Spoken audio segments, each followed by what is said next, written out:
E agora eu tenho aqui a Isabelle Monteiro. A Isabelle é uma pessoa muito especial, ela é nossa mentorada no Homeschooling Sem Medo, mas mais do que isso, ela também é uma advogada que tem defendido assim arduamente as famílias educadoras. Tem trabalhado realmente com muito afinco e muita dedicação para a defesa da liberdade educacional no Brasil. E ela está aqui no evento. Amanhã ela vai participar de uma mesa redonda, um painel, Uma certo? oficina às 13 horas, Wesley, e depois às 17 horas um painel sobre liberdade educacional aqui no auditório principal. Muito bom. Isabelle, obrigado pela entrevista. E vamos lá, vamos começar então com o seguinte pensamento. A educação, a liberdade tem sido muito atacada no Brasil? A liberdade num sentido geral, né, Wesley? A gente podia dizer nesse momento. Tanto a liberdade de expressão, quanto a liberdade de se garantir os direitos constitucionais, elas vêm sendo atacadas por todas as instituições. E, infelizmente, a que devia buscar para que essa liberdade fosse garantida, que é o judiciário, ele tem sido o protagonista do ataque às liberdades, tanto a liberdade de expressão, quanto as demais liberdades, incluindo a liberdade educacional das famílias educadoras, né? Ou mesmo as famílias que não ensinam em casa, mas têm essa necessidade de trazer a sua forma de pensar, as suas concepções, as suas ideias, estão tendo sim esse direito atacado. Bom, a gente tem visto, especialmente, tem alguns estados onde esse ataque tem sido mais forte, né?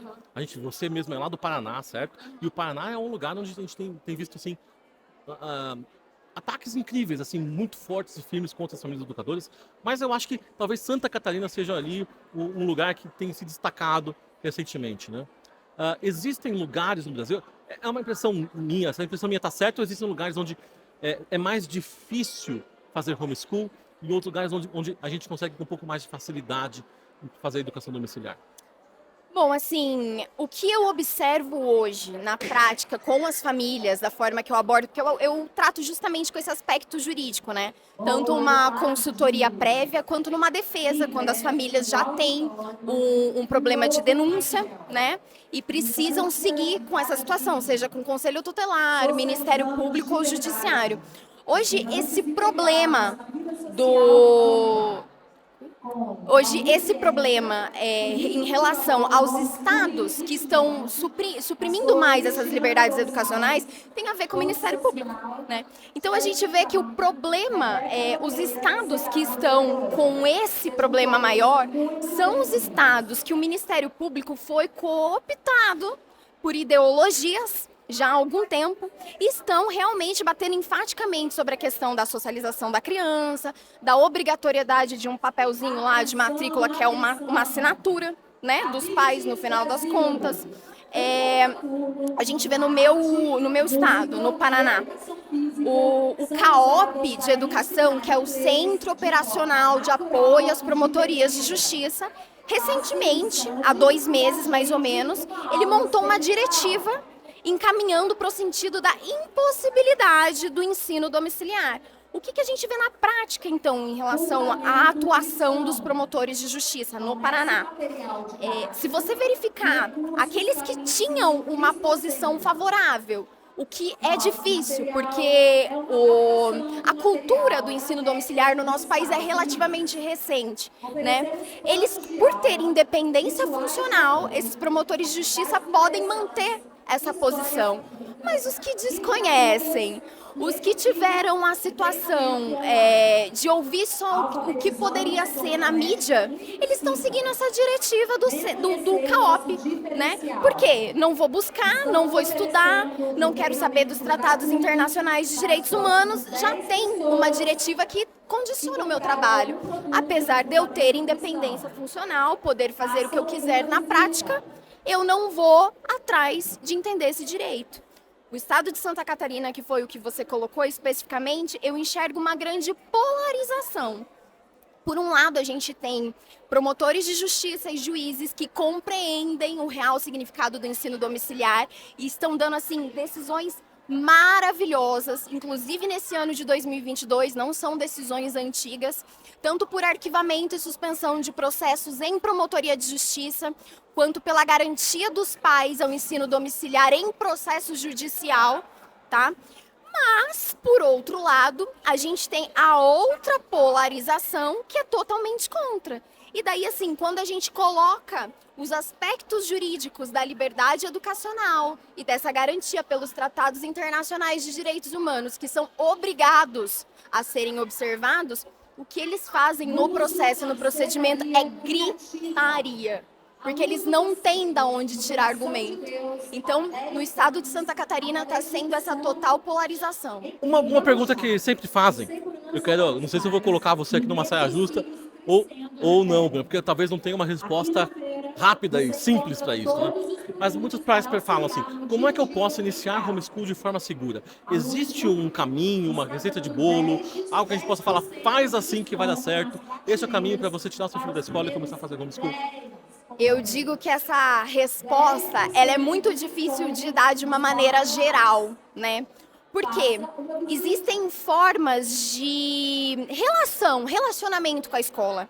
Existem famílias que têm um relacionamento melhor, que sabem a posição da equipe pedagógica daquela escola, conseguem chegar até aquele professor, até aquela equipe pedagógica, demonstrar que estão se autoeducando, que sabem o que estão fazendo e apenas pedir um encerramento de matrícula. A gente também tem situações de crianças que têm alguma condição especial, que com um laudo psicopedagógico que garante essa necessidade de um acompanhamento individual, também traz essa situação para a escola, o que facilita essa retirada das crianças da escola. Agora, sim, uma receita de bolo é difícil. Eu acho até irresponsável dar uma receita de bolo, sabe, Wesley? Porque acaba sendo uma situação caso a caso, na prática, que a gente precisa acompanhar especificamente aquela família. Você falou sobre a autoeducação dos pais. Isso de alguma forma é importante, tem uma importância não só para o homeschool das crianças, mas algum aspecto jurídico que pode se beneficiar, os pais demonstrarem que estão buscando a autoeducação, aprender, se preparar para o homeschool? Eu vou te contar um caso curioso. Eu tenho uma família de Cascavel, que a gente está com uma situação de denúncia. Inclusive, o Conselho Tutelar, para analisar a situação deles, fez um requerimento para aplicação de prova para os pais, para ver como está essa questão do entendimento deles sobre a pedagogia. Eu achei totalmente inusitado, né? Mas assim, se você for pensar do aspecto prático, da necessidade de se garantir o desenvolvimento da criança dentro de casa, até que faz sentido, né? É importante, sim, extremamente importante. A gente sabe que a criança aprende pelo exemplo também.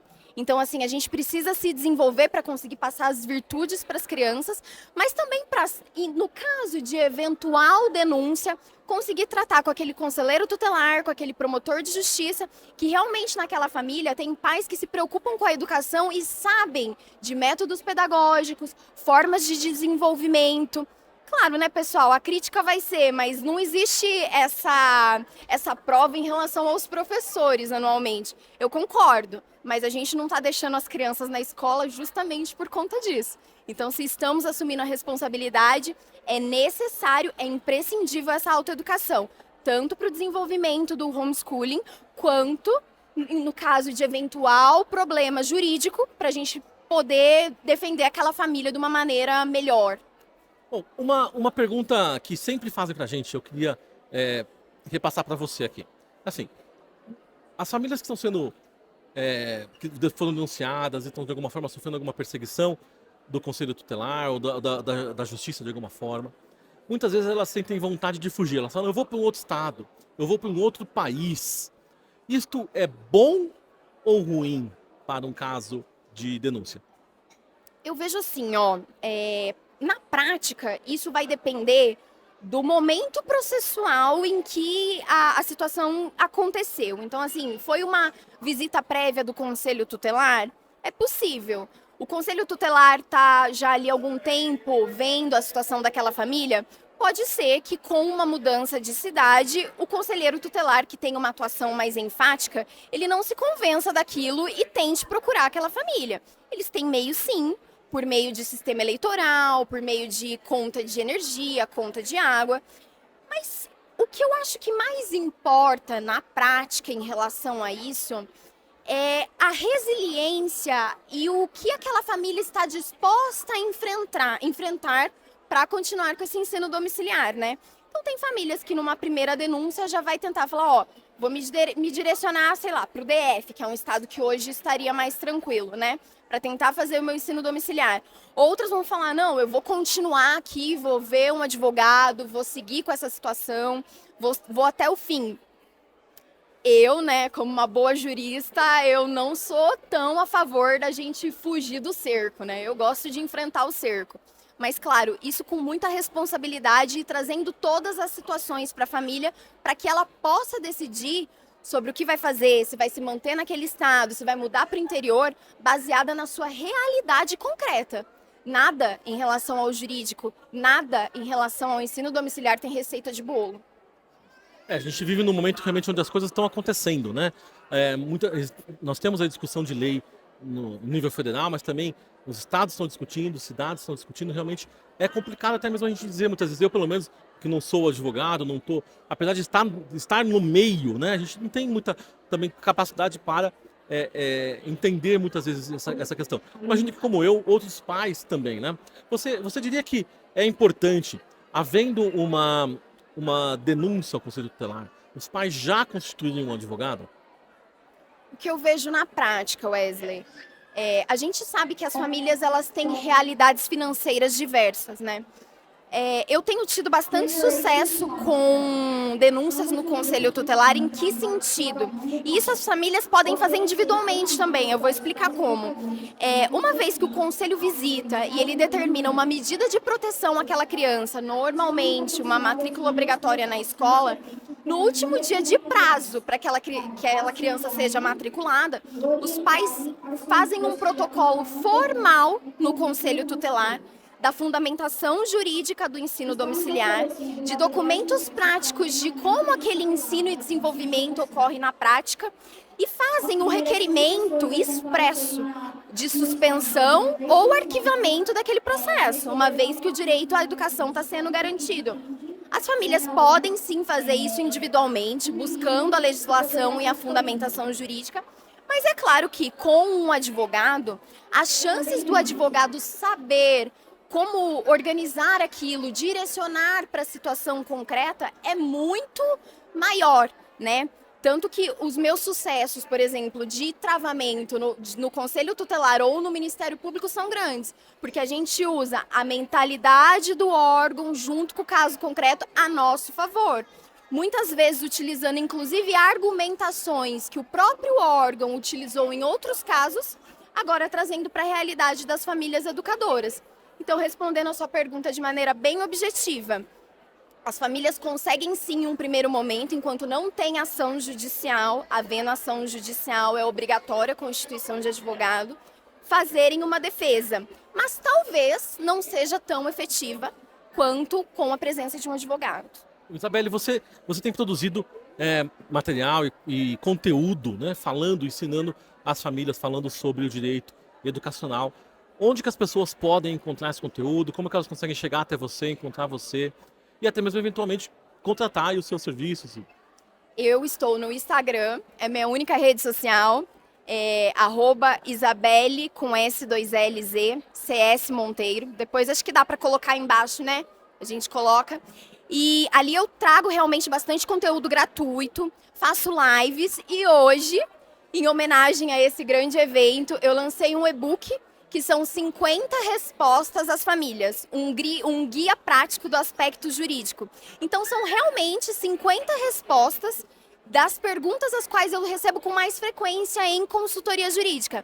Ali, de uma maneira bem didática, eu estou trazendo para as famílias e sem juridiquês, que é o mais importante, as respostas jurídicas e esses argumentos. Inclusive, para caso elas queiram se defender individualmente nos órgãos de proteção, que seja Conselho Tutelar ou Ministério Público individualmente, elas tenham esse arcabouço jurídico para poderem fazer isso. E essa semana, aproveitando aqui o momento, tá em promoção por R$14,90 o e-book, tá? Muito bom. Isabelle, eu agradeço imensamente a você pela entrevista que você deu aqui pra gente, respondendo essas perguntas. E eu quero te dar os parabéns pelo seu trabalho, defendendo as famílias, agora com esse produto também, esse e-book. Eu tenho certeza que vai ser também de grande ajuda para as famílias educadoras no Brasil. Parabéns pelo seu trabalho, obrigado pela entrevista. Obrigada, eu que agradeço essa oportunidade. O Cimeduc foi uma mudança de paradigmas na minha vida também. Eu estou muito feliz de estar aqui hoje. E ó, só para deixar mais um recadinho em relação ao e-book. Ele está acessível de preço. A ideia é deixar para que todas as famílias possam realmente buscar.